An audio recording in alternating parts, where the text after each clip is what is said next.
दोस्तों, स्वागत है आपका एक बार और अपने चैनल पे। तो आज हम कवर कर रहे होंगे क्लास 12th के चैप्टर 3 यानी कि इलेक्ट्रिक करंट के सारे इंपॉर्टेंट फार्मूलेस की जिनकी नीड हमें पड़ती है न्यूमेरिकल को करते समय, 2 नंबर की डेरिवेशंस को लिखते समय और बड़ी बड़ी डेरिवेशन के लास्ट में फार्मूले निकल के वही आते हैं। चलिए, स्टार्टर लिखा गया है I बराबर Q अपॉन T। तो ये फार्मूला है करंट का, जो करंट नॉर्मल होती है क्लास 10th वाला फार्मूला I बराबर Q अपॉन T। अब अगर इंस्टेंटेनियस दे दिया मतलब कि क्षणिक करंट एक किसी पार्टिकुलर टाइम पे यानी कि 2 सेकंड पे कितनी करंट है, अगर ऐसा प्रश्न आता है तो उसका न्यूमेरिकल करने के लिए हम I इंस्टेंटेनियस यानी कि dq अपॉन dt।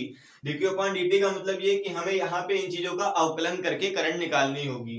फिर नेक्स्ट फार्मूला है I बराबर वीणा Vd E N A।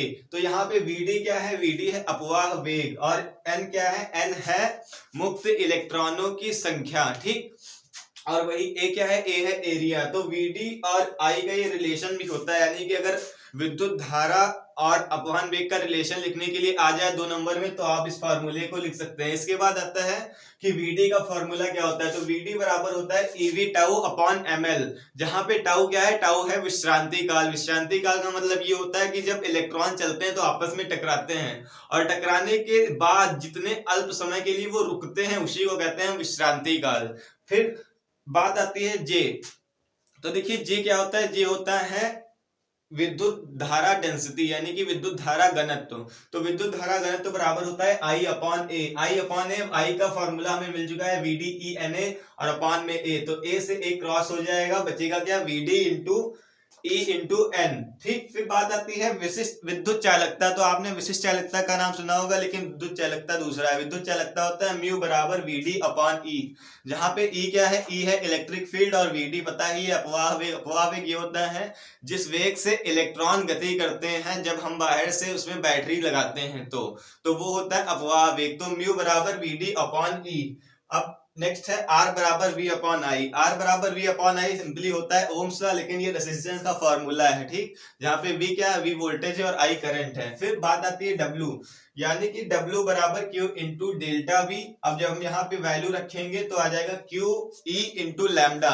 अब लैम्डा यहाँ पे एक नई चीज है, तो लैम्डा है मुक्त पथ। मुक्त पथ क्या मतलब कि फ्री वे कौन सा है जिसपे इलेक्ट्रॉन आसानी से मूव कर सकते हैं, वो होता है मुक्त पथ। फिर बात आती है R बराबर, मतलब कि आप रेजिस्टेंस के देखिए इस अभी तो रेजिस्टेंस का आपने नॉर्मल फार्मूला पढ़ा था V अपॉन I, लेकिन अब आप 2 फार्मूले और जान रहे होंगे, एक है माइक्रोस्कोपिक और एक है vector form of Ohm's law. तो पहला ये माइक्रोस्कोपिक फार्मूला लिखा गया है R बराबर ml अपॉन में N स्क्वायर टाउ A।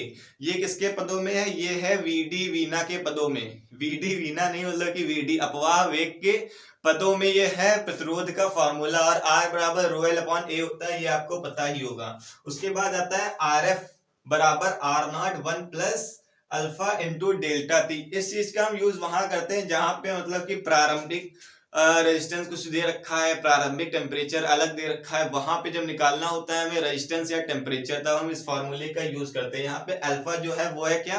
ताप प्रतिरोध गुणांक, यानी कि जो तापीय प्रतिरोध होता है उसका गुणांक क्या होता है? Coefficient of resistance temperature. फिर नेक्स्ट है V बराबर IR, ओम्स लॉ, ये V बराबर IR लिखा है। फिर लिखा है J बराबर क्या? Sigma into E। तो J बराबर जो सिग्मा इंटू E है ये है vector form of Ohm's law. फिर नेक्स्ट फार्मूला हमारे पास आता है सिग्मा बराबर 1 अपॉन रे। बस तो क्या होता है सिग्मा? सिग्मा होता है 1 अपॉन रो, मतलब कि जो विशिष्ट चालकता है उसका व्युत्क्रम ही होता है सिग्मा। अब सिग्मा क्या होता है? सिग्मा होता है कंडक्टिविटी यानी कि क्या? विशिष्ट चालकता। और वहीं पे रो क्या होता है? रो होता है विशिष्ट प्रतिरोध। तो रो बराबर एक यहाँ पे हमें फॉर्मूला मिला था R बराबर रो एल। जब यहाँ से हम रो निकालेंगे तो आ जाएगा RA अपॉन L। तो वहां से जो रो की यूनिट निकलती है वो निकलती है ओम इंटू मीटर। तो अगर अब यहाँ से कोई पूछ ले सिग्मा की यूनिट क्या होगी, तो सिग्मा की यूनिट मिल जाएगी आपको ओम इनवर्स इंटू मीटर। ये याद रखिएगा, ऐसी यूनिटें ऑप्शनल में दे दी जाती है, अक्षर दी जाती है, तो इनको थोड़ा दिमाग में रखिएगा। फिर बात आती है हमारे पास यहाँ पे एक नया फॉर्मूला में मिल जाता है किसका? रो का। तो रो बराबर होता है E अपॉन में J। ये मतलब कि रो का विशिष्ट प्रतिरोध का संबंध है किसके किसके साथ? विद्युत क्षेत्र और विद्युत धारा घनत्व के साथ। क्या? रो बराबर E अपॉन में J। फिर नेक्स्ट 2 आता है कि श्रेणी क्रम समांतर क्रम। अगर इनमें क्या आर यानी कि प्रतिरोध बहुत सारे लगे हैं या कम लगे हुए हैं, तो उनका संयोजन का हम फॉर्मूला कौन सा यूज करेंगे। तो ये तो बचपन के फॉर्मूले हैं। आर अगर सीरीज में लगे हुए हैं तो R1 plus R2 plus dash dash dash, जितने सबको ऐड करते चले जाएंगे। सीरीज में क्या होता है, ये होता है। अब बात आती है पैरेलल की, तो पैरेलल में हम क्या करते हैं 1/R1 प्लस 1/R2 प्लस 1 जितने हैं ऐड करते चले जाएंगे। लेकिन एक यहाँ पे आपको नई चीज बता रहा है, अगर केवल पैरेलल में दो दिए गए हैं रेजिस्टेंस, तो उनको निकालने का सिंपल फार्मूला होता है R बराबर मल्टीप्लाई अपॉन एडिशन, यानी कि माँ का फार्मूला। मल्टीप्लाई एडिशन का क्या मतलब है, अगर दो प्रतिरोध दिए हैं R1 R2 तो उनको कर देंगे मल्टीप्लाई ऊपर और नीचे डिवाइड करके R1 प्लस R2 कर देंगे। तो ये दो पैरेलल आर यानी कि रेजिस्टेंस के लिए फॉर्मूला है। अब उसके बाद आती है व्हीट स्टोन ब्रिज की। तो व्हीट स्टोन ब्रिज क्या है आपको पता ही होगा। व्हीट स्टोन ब्रिज को बनाया इसलिए गया था ताकि जो हार्ड परिपथ हैं, मतलब कि जटिल परिपथ हैं, उनको हम हल कर सके, जटिल परिपथ का प्रतिरोध निकाल सके। तो देखिए ये व्हीट स्टोन सेतु है। जब ये बैलेंस कंडीशन में होता है तो ये जी होता है। यहाँ पे अगर कोई लगा भी हो प्रतिरोध तो इसका मान पता क्या होता है, 0। यानी कि इस वाली संधि में, इस वाली जगह पे गैल्वेनोमीटर में धारा कोई नहीं जा रही होगी। जब यहाँ धारा कोई नहीं जा रही होगी तो उसे कहते हैं बैलेंस कंडीशन। उस कंडीशन में क्या होता है, P बाई क्यू बराबर होता है R बाई एस के। तो ये फॉर्मूला याद रखिएगा, बैलेंस कंडीशन ये आ जाता है न्यूमेरिकल्स में, बना के ऐसे चित्र दे देगा और आपको उसमें निकालना होगा। कोई एक प्रतिरोध यहाँ से गायब कर देगा उसको निकालना होगा। फिर नेक्स्ट आता है हमारे पास I बराबर E अपॉन में capital R plus small r। तो स्मॉल r है आंतरिक प्रतिरोध और कैपिटल R तो पता ही है आपको बाह्य प्रतिरोध होता है। तो ये हमें जरूरत तब पड़ती है जब हमें विद्युत वाहक बल निकालना होता है। नेक्स्ट फॉर्मूला है हमारे पास V बराबर E माइनस आई आर। तो ये संबंध है किसके किसके बीच में, टर्मिनल वोल्टता और विद्युत वाहक बल तथा आंतरिक प्रतिरोध के बीच में ये है संबंध। फिर यहाँ पे आपने व्हीट स्टोन सेतु पढ़ा था। तो व्हीट स्टोन सेतु में एक बात ये होती है कि जब व्हीट स्टोन सेतु को प्रूफ किया जाता है तो वहां पे कौन सा लॉ लगता है, तो वहां पे लगता है किरचॉफ का वोल्टता लॉ। किरचॉफ के कितने लॉ है, 2 लॉ, एक संधि का नियम, एक वोल्टता लॉ। तो वोल्टा लॉ में ये होता है कि जब सारा डेल्टा वी जोड़ा जाता है, summation of delta V is equal to 0। अब डेल्टा वी क्या होता है, बराबर आई आर। तो इसमें जितने आई आर जोड़ेंगे उसका समेशन 0 होता है। इसके लिए जो लूप क्लोज होता है, मतलब कि जो लूप चारों तरफ से बंद हो, जिसमें कोई भी लीकेज ना हो, सिंपल मतलब ये होता है। फिर इसके बाद किरचॉफ का पहला नियम क्या था, किरचॉफ का पहला नियम संधि का नियम था, मतलब कि संधि से आने वाली और संधि से जाने वाली धाराओं का मान क्या होता है, 0। ठीक, जैसे कोई संधि है ये, तो यहाँ से जितनी इनकमिंग है और इधर से आउटगोइंग है तो I1 बराबर I2 हो जाएगा। वैसे इधर से कुछ आ रहा है, इधर से कुछ जा रहा है, तो ये इन धाराओं का मान 0 होता है। आप सब धाराओं को जोड़ देंगे तो उसकी वैल्यू 0 निकल के आती है, तो आपको पता ही होगा।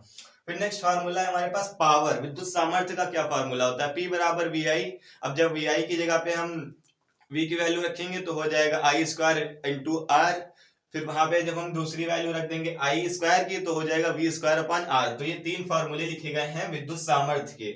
उसके बाद सामर्थ्य मिल गई, उसके बाद हमें निकालनी होती है विद्युत ऊर्जा। तो विद्युत ऊर्जा E बराबर होता है P इंटू T। और एक होता है किसका, जो जूल थे उन्होंने एक हीटिंग लॉ ऑफ करंट दिया था, वो क्या होता है H बराबर I स्क्वायर इंटू RT। ये इंपॉर्टेंट है न्यूमेरिकल को सॉल्व करने के लिए, क्योंकि इस पे न्यूमेरिकल कभी कभी आते हैं। क्या है, H बराबर I स्क्वायर इंटू RT। फिर नेक्स्ट फार्मूला है K बराबर V अपॉन L। तो ये होता है विभव प्रवणता, जहां पे K है विभव प्रवणता, V तो पता ही है आपको वोल्टेज है, और L क्या है, L लेंथ है। नेक्स्ट फार्मूला या फिर लास्ट फार्मूला जो हमारा है, वोल्ट मीटर के 2 अनुप्रयोग उनके ऊपर है। एक में होता है विद्युत वाहक बल ज्ञात करना, दूसरा होता है अनुप्रयोग विद्युत वाहक बलों की तुलना करना।